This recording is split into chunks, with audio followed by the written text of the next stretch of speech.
মোড়েলগঞ্জ পৌরসভার প্রাণকেন্দ্রে অবস্থিত জন চলাচলের একমাত্র সড়কটির অবস্থা এরকম। বহুদিন যাবৎ স্টিল ব্রিজের পাত নষ্ট হয়ে নিচে পতিত হওয়ার পরও কোনো প্রকার মেরামত হয়নি।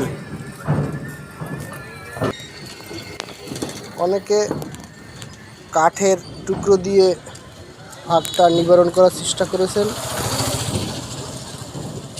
যে কোনো সময় বড় ধরনের মানুষের ক্ষয়ক্ষতি হতে পারে, তার জন্য ঊর্ধ্বতন কর্মকর্তার দৃষ্টি আকর্ষণ করছি।